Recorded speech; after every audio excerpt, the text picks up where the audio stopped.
नमस्कार साथियों, मैं विजय व्यास आप सभी का एक बार फिर से हार्दिक स्वागत करता हूं बाल विद्या मंदिर सीनियर सेकेंडरी स्कूल खत्रीपुरा नागौर के इस ई लर्निंग प्लेटफॉर्म पर। साथियों, अपन कल अपने लास्ट वीडियो के अंदर अपन ने बात की थी अशोक के बारे में। आज अपने किताब के अंदर आ रखी अशोक के द्वारा प्रचलित कुछ शब्दावली की बात करेंगे। अशोक काल के अंदर कौन कौन सी शब्दावली चलती थी, जिसके अंदर पहली शब्दावली आपके आती है धम। अशोक का धम क्या था? देखो, अशोक ने मनुष्य की नैतिक उन्नति के लिए जो नियम बनाए थे उसे क्या कहा गया? धम कहा गया। वापस ध्यान से सुनना, अशोक ने मनुष्य की नैतिक उन्नति के लिए जो आदर्श बनाए गए, जो नियम बनाए गए, उसी को क्या कहा गया? धम कहा गया। अशोक ने मनुष्य की नैतिक उन्नति के लिए जिन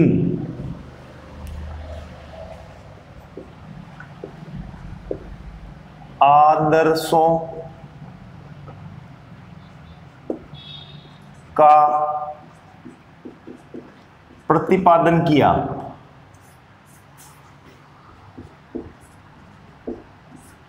उन्हें धम कहा गया। अब इन आदर्शों के अंदर सत्य बोलना, चोरी नहीं करना, गुरुजनों का, माता पिता का आदर करना, कल्याणकारी रहना, दान देना, प्राणी मात्र के प्रति दया भाव, यानी जितनी भी अच्छाइयां हैं आप इसके अंदर लिख सकते हो। अगर पूछ लिया जाए आपको कौन कौन से आदर्शों को प्रतिपादन किया, तो वर्तमान में आपको जितनी भी आदर्श इंसान के अंदर अच्छाई दिखती है वो सारी बात इसके अंदर लिख सकते हो। दूसरा शब्द अपने आता है धम यात्राएं।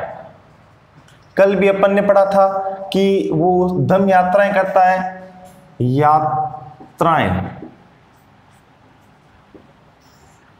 राज्याभिषेक के 10वें वर्ष बोध गया की यात्रा, जो अपन ने पहली धम यात्रा पढ़ी थी। देखो, धम यात्राएं क्या थी? धम यात्राओं से पहले होती थी विहार यात्राएं। इन विहार यात्राओं में राजा या राज परिवार के सदस्य आखेट करते थे, यानी शिकार करते थे। इन विहार यात्राओं की जगह अब अशोक ने क्या शुरू कर दी? धम यात्राएं। अपने राज्याभिषेक के 10वें वर्ष यानी बौद्ध धर्म धारण करने के बाद में उसने विहार यात्राओं के स्थान पर क्या शुरू कर दिया? धम यात्राएं शुरू कर दी। धर्म यात्राओं के अंदर क्या होता था? ये धार्मिक यात्राएं होती थी। इन यात्राओं में धार्मिक विचार विमर्श का आदान प्रदान होता था, धार्मिक संगोष्ठियां होती थी। तो यहां पर पूर्व में विहार यात्राएं होती थी। अब विहार यात्राएं क्या थी? विहार यात्राओं के अंदर राज परिवार के सदस्य आखेट करते थे। क्या करते थे? आखेट।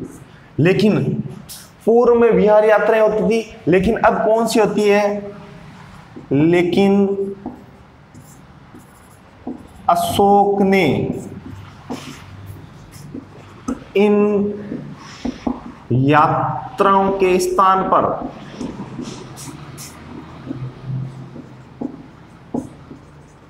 धम यात्राएं शुरू की। इन धम यात्राओं में क्या होगा? धम यात्राओं में धार्मिक विचारों का आदान प्रदान होगा। धार्मिक विचारों का क्या होगा? आदान प्रदान होगा। इसके बाद में अपन ने जो तीसरा पॉइंट पढ़ा था वो था अभिलेखों का।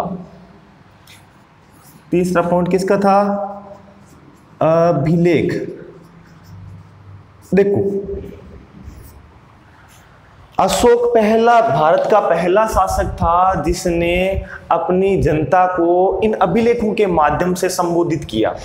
भारत का पहला शासक था जिसने अभिलेखों के माध्यम से अपनी प्रजा को संबोधित किया। इन अभिलेखों में वो क्या करता?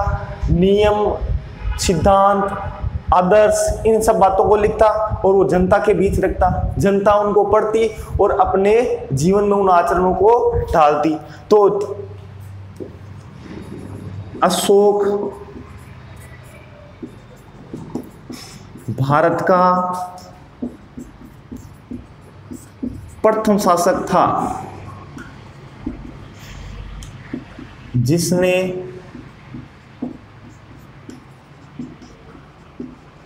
अभिलेखों के माध्यम से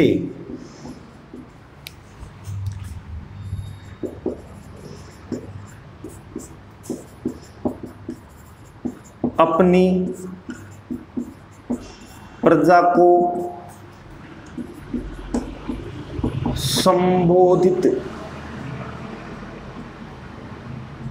किया। अब देखो, इन अभिलेखों के अंदर या ये अभिलेख लिखने का जो प्रेरणा है अशोक को कहां से मिलती है? अशोक को इन अभिलेखों के लिखने की प्रेरणा कहां से मिलती है? एक ईरान का एक राजा है, ईरान का राजा या शासक दारा, क्या नाम है? दारा या डेरियस प्रथम। डेरियस प्रथम ये ईरानी राजा है। ये कभी अपने शासन में अभिलेख लिखा करता था, तो वहां से इसको पता चला या वहां से अशोक को प्रेरणा मिली कि अपने को भी क्या लिखनी चाहिए? अपने को भी अपनी प्रजा को संबोधित करने के लिए अभिलेख लिखने चाहिए। अभिलेख मुख्यतः 3 प्रकार के थे।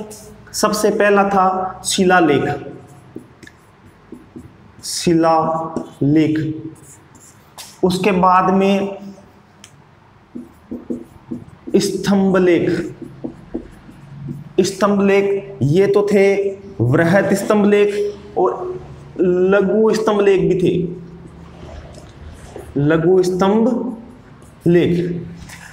शिलालेखों की संख्या है 14, वृहत स्तंभलेखों की संख्या है 7। यहां पर कुछ कर सकते हैं, यानी अभी तक काउंटेबल है, ये भी काउंट चल रहा है, और भी मिल रहे हैं नए नए। तो यहां पर लघु स्तंभलेख मिले, अलग अलग स्थानों से मिले हैं। इस शिलालेखों में सबसे प्रमुख, देखो कल अपन ने एक 13वां शिलालेख की बात की थी। शिलालेख सबसे महत्वपूर्ण थे, इनकी आकार भी बड़ा था। वृहत स्तंभलेख थे और लघु स्तंभलेख थे। एक बार मैं वापस रिवाइज कर देता हूं। सबसे पहला धम्म क्या है? अशोक ने मनुष्य की नैतिक उन्नति के लिए जो आचरण के नियम बनाए थे या आदर्श बनाए थे, उन सभी को क्या कहा गया? धम्म। पहले क्या होती थी? पहले विहार यात्राएं होती थी, उसके बाद में क्या शुरू होने लग गई? धम्म यात्राएं शुरू होने लग गई। अभिलेख ये पहला शासक था जिसने अभिलेखों को शुरू किया भारत में अपनी प्रजा को संबोधित करने के लिए। इसकी प्रेरणा कहां से मिलती है? ईरानी शासक है, नाम क्या है? दारा या डेरियस प्रथम। कितने प्रकार के अभिलेख मिले हैं अपने को? 3 प्रकार के अभिलेख मिले हैं। पहला शिलालेख जिनकी संख्या 14 है, वृहत स्तंभलेख जिनकी संख्या 7 है, और लघु स्तंभलेख ये कुछ है। ठीक है, नहीं अभी तक इनकी संख्या काउंटेबल है, काउंट चल रही है। तो अपन इनको एक बार वापस देखते हैं, इन अभिलेखों में क्या क्या प्रमुख है।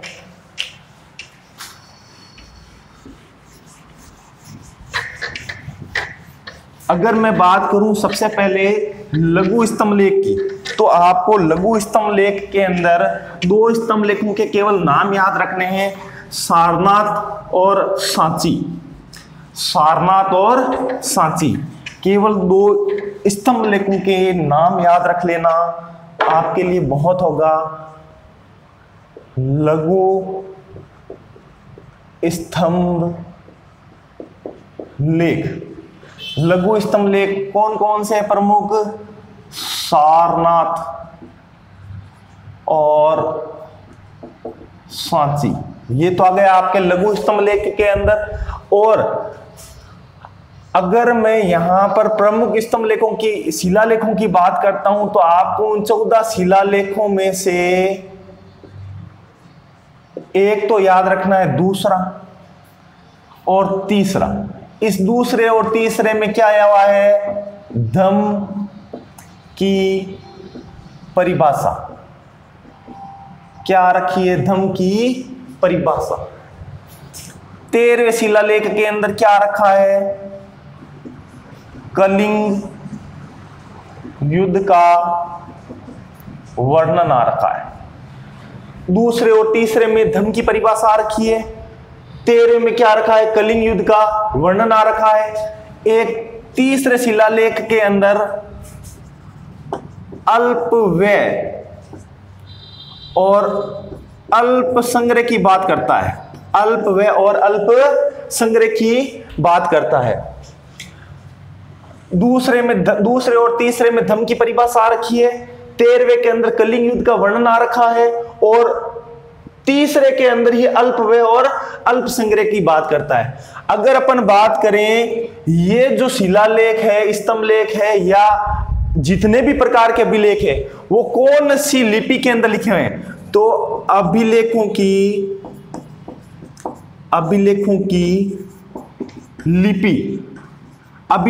लिपि अपने को देखो, मूल रूप से तो दो ही याद रखनी है, ब्राह्मी लिपि और खरोष्टी लिपि।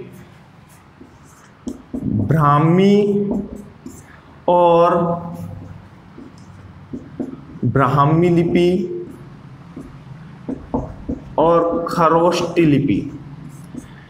लेकिन अन्य अभिलेखों की बात करें तो ग्रीक व आरमाइक, इस लिपि में भी अशोक ने अपने अभिलेख लिखे। अगर मैं यहां पे कहूं भारत में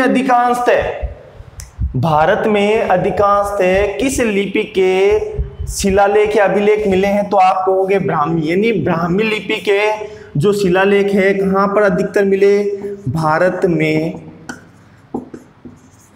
अधिकांशतः अभिलेख ब्राह्मी लिपि के मिले। खरोष्टी, पश्चिमोत्तर भारत, वर्तमान का पाकिस्तान अफगानिस्तान क्षेत्र। खरोष्टी लिपि के अधिकतर अभिलेख कहां मिले? पश्चिमोत्तर भारत, उस काल का पश्चिमोत्तर भारत, वर्तमान का पाकिस्तान और अफगानिस्तान क्षेत्र। इसके अंदर कौन सी लिपि के मिले हैं? खरोष्टी लिपि के। दो प्रमुख अभिलेख है, एक तो मनसेरा का अभिलेख और दूसरा है शहबाजगढ़ी का अभिलेख। मनसेरा का अभिलेख और शहबाजगढ़ी के अभिलेख कौन सी लिपि के अंदर लिखे हुए हैं? खरोष्टी लिपि। खरोष्टी, खर यानी होता है आपके घोड़ा या गधा, घोड़े या गधे के होड़ के आकार की लिपि खरोष्टी। मनसेरा और शहबाजगढ़ी के, तो पाकिस्तान क्षेत्र के अंदर मनसेरा और शहबाजगढ़ी के जो अभिलेख मिले हैं वो कौन सी लिपि के हैं? वो आपके खरोष्टी लिपि के हैं। अब अगर मैं बात करूं अभिलेखों को सबसे पहले खोजा किसने? अभिलेखों की प्रथम खोज, देखो प्रथम खोज तो 1750 ईस्वी के अंदर हो गई थी। एक टी पेंथलर नामक एक व्यक्ति था, एक अंग्रेज था, जिसने सबसे पहले 1750 के अंदर दिल्ली मेरठ, कौन से अभिलेख को खोजा था? दिल्ली मेरठ अभिलेख को खोजा। अगर प्रश्न आ जाए कि अभिलेखों की प्रथम खोज कहां पर हुई है, तो 1750 में टी पेंथलर ने खोजा। कौन सा खोजा था? दिल्ली मेरठ अभिलेख खोजा। लेकिन अगर आपसे ये पूछ लिया जाए पहला कौन सा अभिलेख पढ़ा गया है, तो प्रथम पढ़ा गया अभिलेख, प्रथम पढ़ा गया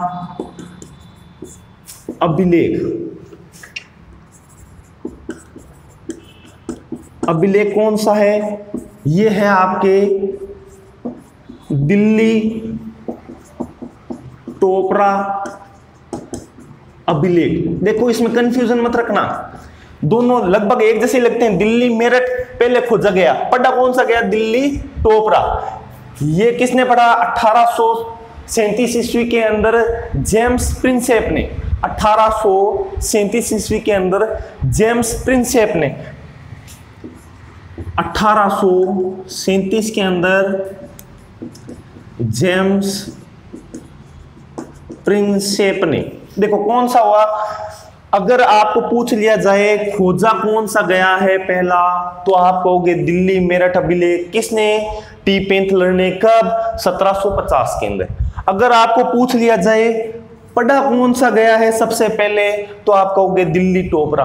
दोनों एक जैसे लगते हैं, लेकिन आपको कंफ्यूजन नहीं रखनी है। दिल्ली टोपरा पहला पढ़ा गया 1837 में पढ़ा गया, जेम्स प्रिंसेप ने पढ़ा। पहला खोजा गया 1750 में, टी पेंथलर ने खोजा। कौन सा है? दिल्ली मेरठ अभिलेख। आगे अपन अगली शब्दावली लेते हैं, तो आपको ये चीज वापस आपको समझ में आ गई होगी। अभिलेख पहला खोजा गया टी पेंथलर के द्वारा 1750 में, दिल्ली मेरठ अभिलेख। और अगर पहला पढ़ा गया पूछ लिया जाए तो दिल्ली टोपरा अभिलेख 1837 में जेम्स प्रिंसेप के द्वारा। सबसे ज्यादा कंफ्यूजन अशोक के काल में यही रहती है। अशोक के जितने भी प्रश्न बनते हैं यहां पर वो कंफ्यूजन क्रिएट करता है, पहला खोजा गया या पहला पढ़ा गया। अब अपन अगला आता है अनुसंधान, जो चौथी शब्दावली आती है अनुसंधान।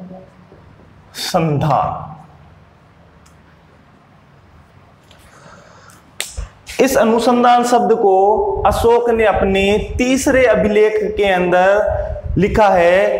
कर्मचारी कौन कौन से? एक तो प्रादेशिक, एक राजुक, एक युक्तक। प्रादेशिक, राजुक, युक्तक, ये कर्मचारी हैं। प्रत्येक 5वें वर्ष यात्राएं करेंगे। कौन सी यात्रा? धार्मिक प्रचार हेतु यात्राएं करेंगे। देखो अनुसंधान के अंदर कहां पर उल्लेख किया गया है? इसका उल्लेख आपको मिलेगा अशोक के तीसरे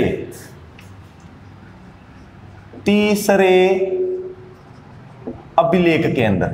अशोक के कौन से अभिलेख में मिलेगा? अशोक के तीसरे। ये होता क्या अनुसंधान?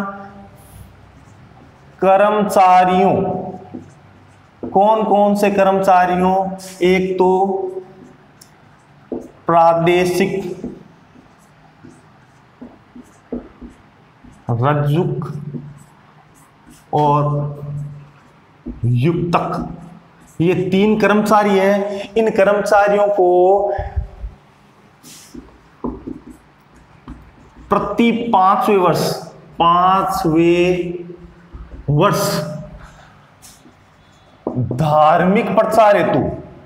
धार्मिक प्रचार हेतु यात्राएं करनी होगी। यात्राएं करनी है। इन्हें अनुसंधान कहा गया। इन यात्राएं करने को क्या कहा गया? अनुसंधान कहा गया। अब आता है अपना अंतिम पॉइंट, 5वां,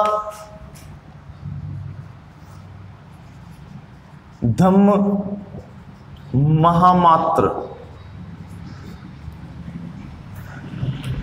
अशोक ने अपने राज्याभिषेक के 14वें वर्ष इस धम्म महामात्र नामक व्यक्ति की या धम्म महामात्र की नियुक्ति की। मूल रूप से धम्म महामात्र का काम क्या था? धर्म का प्रचार करना। देखो नाम से ही पता चल रहा है, धम्म महामात्र। धम्म महामात्र का सबसे प्रमुख कार्य था धर्म का प्रचार करना, लोगों को कल्याणकारी कार्यों और दया के लिए और दान के लिए जागरूक करना, लोगों को बताना कल्याणकारी कार्य करो, दान दो। तीसरा काम था जितने भी कैदी है उनकी सजाएं माफ करना, उनकी सजाएं कम करना या सजाएं माफ करना। अगर सजा कम नहीं हो रही है या माफ नहीं हो रही है तो उनके परिवार वालों का ध्यान रखना। तो देखो धम्म महामात्र की नियुक्ति अशोक ने अपने राज्याभिषेक के कौन से वर्ष की थी? 14वें वर्ष की थी। राज्याभिषेक के, अच्छा वापस आ गया राज्याभिषेक, तो राज्याभिषेक का ध्यान रखना, वो राजगद्दी पर बैठा अलग साल है और राज्याभिषेक अलग साल हुआ है। 273 ईसा पूर्व ये राजगद्दी पर बैठा है या राज्यारोहण इसने शासन लिया है, लेकिन इसका राज्याभिषेक 269 ईस्वी पूर्व हुआ है। ये अपन याद रखोगे, राज्याभिषेक कब हुआ, 269 ईस्वी पूर्व। नियुक्ति कब होती है, राज्याभिषेक के 14वें वर्ष। और इस धर्म महामात्र का कार्य क्या होता है, इस धर्म महामात्र का पहला कार्य धर्म का प्रचार करना, दूसरा प्रजा को लोक कल्याण व दान के लिए प्रोत्साहित करना, लोगों को ये कहना दान दो और प्राणी मात्र के प्रति दया भाव रखो। तीसरा है कैदियों की सजा, कैदियों की सजा कम या मुक्त करना, या तो कैदियों को सामान्य कैदी है तो उसको मुक्त कर दिया, और अगर कोई गंभीर कैदी है तो उसकी सजा क्या कर दी, कम कर दी। चौथा काम हो गया कैदी के परिवार की सहायता करना, कैदी के परिवार की सहायता करना। ये इसके 4 प्रमुख कार्य हैं। एक बार अपन इसको वापस रिवाइज करते हैं। सबसे पहले अनुसंधान, अनुसंधान कहां पर आ रखा है, अनुसंधान आ रखा है आपके 3रे विलेख के अंदर। अनुसंधान के अंदर क्या है, कर्मचारी, कौन से कर्मचारी है, प्रादेशिक, राजूक और युक्तक, ये 3 कर्मचारी है। इन 3 कर्मचारियों को प्रति 5वें वर्ष यात्राएं करनी है। कौन सी यात्राएं करनी है, धार्मिक प्रचार हेतु यात्राएं करनी है, धार्मिक प्रचार हेतु यात्राएं करनी है। उसके बाद में है धम्म महामात्र, इसकी नियुक्ति कब करता है, राज्याभिषेक के यानी 269 ईस्वी के 14 वर्ष बाद में, 14वें वर्ष इसकी नियुक्ति की जाती है। कार्य प्रमुख रूप से 4 कार्य थे, धर्म का प्रचार करना, दूसरा प्रजा को लोक कल्याणकारी व दान के लिए प्रोत्साहित करना, कैदियों की सजा कम करना या उन्हें पूर्ण रूप से मुक्त करना, या कैदियों के परिवार की सहायता करना, ये इसके कार्य थे। आज के लिए साथियों इतना ही, मिलेंगे अपन अगले वीडियो के अंदर। उसके अंदर अपन जो मौर्यकालीन प्रशासन है उसकी अपन बातचीत करेंगे। अगर आपको ये वीडियो अच्छा लगा है तो लाइक कीजिए, शेयर कीजिए, चैनल को सब्सक्राइब कर लीजिए और बेल आइकन दबा दीजिए जिसके इससे नोटिफिकेशन मिलते रहे, और ज़्यादा से ज़्यादा शेयर कीजिए। जो छात्र छात्राएं इस लॉकडाउन के कारण पढ़ाई की जो मुख्य धारा से दूर हो चुके हैं उनको ये वीडियो बहुत फ़ायदा पहुंचा सकता है, तो आप उन तक शेयर कीजिए। धन्यवाद।